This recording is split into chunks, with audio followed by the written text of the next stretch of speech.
Good morning.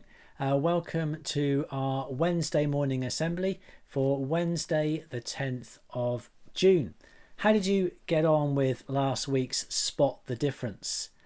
It was quite a challenging one, I think. Quite a few people said they couldn't spot anything, but if you looked very carefully, you would have seen that in the first part, I was wearing a watch with a black strap, and in the second part, I had a change to a metal strapped watch. I think today's will be hopefully slightly easier.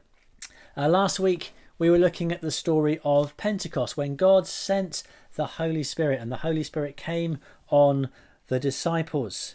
And from that point on, you notice a real difference in the life of the disciples. From kind of Pentecost marks a real difference in the way that they behaved and the way that they were. Before Pentecost, the disciples were quite afraid. And yet after Pentecost, once the Holy Spirit had come, they were confident, they were brave, they spoke out about Jesus, they talked to anyone about Jesus, no matter how risky that was going to be.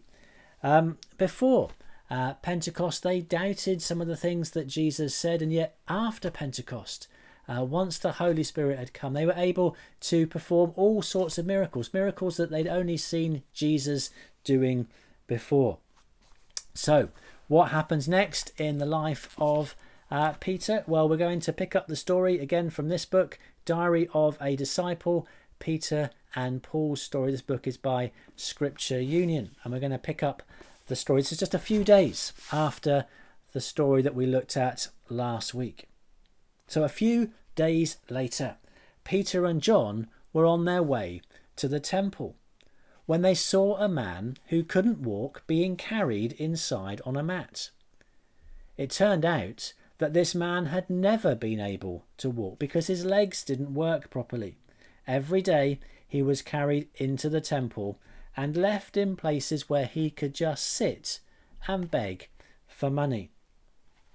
He saw Peter and John coming through the gate, and he asked them for money, the same as everyone else. But Peter and John bent down and looked into the man's eyes and said, "Look at us." And so he did. He was pretty sure that they were going to make a big donation. They wanted him to look them in the eye so they could see whether he was grateful or not. Right? But then Peter said, "I don't have any money for you, but I can give you something else. Something even better. I give you what I have. In the name of Jesus Christ, get up and walk." What do you think happened next? Do you think A, the man laughed in their faces? Or B, John said, "Peter, what are you doing?" Or C, do you think they all held hands? Or do you think D, Peter sneezed? Now, of course, in our imagining, if you think D, you must remember that Peter sneezed. He caught it in a tissue, he binned it, he washed his hands for 20 seconds in soapy water in order to kill all those germs. Or do you think E, the man stood up and walked? Well, let's keep reading to find out. Peter held hands with the man, who jumped up as if he was a professional jumper. His legs were all springy and new.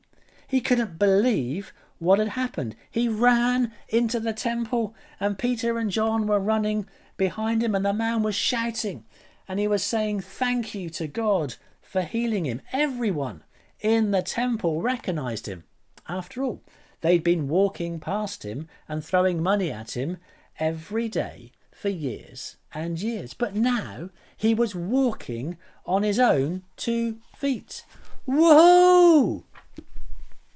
And the man kept jumping, and he kept spinning round, and he waved his arms in the air, and he even danced. And he kept grabbing Peter and John and waving their arms too.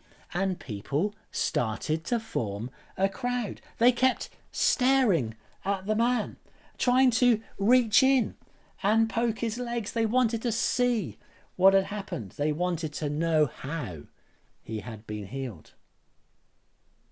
"Why are you all wondering what has happened?" said Peter. "God is at work.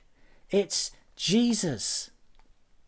Well, what an amazing story, and what an amazing difference the Holy Spirit has made in Peter's life.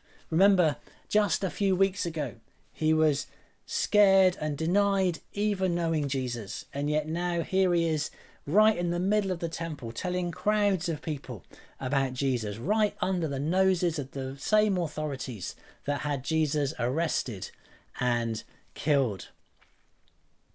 The Holy Spirit makes all the difference, and that's one of the reasons why Christians continue to celebrate Pentecost, and why Pentecost is still such an important festival for Christians, because Christians believe that the Holy Spirit not only made a difference in the life of Peter, but the Holy Spirit continues to make a difference in the lives of Christians today. So, if you want to join me, we are going to pray. Heavenly Father, we thank you for the gift of the Holy Spirit. Thank you that the Holy Spirit continues to make a difference in people's lives today. Amen. Well, did you spot the difference this week? Hopefully it was a little bit easier than last week. Well, I'll see you again, same time next week, when we find out what happens next in the exciting story of Peter's life.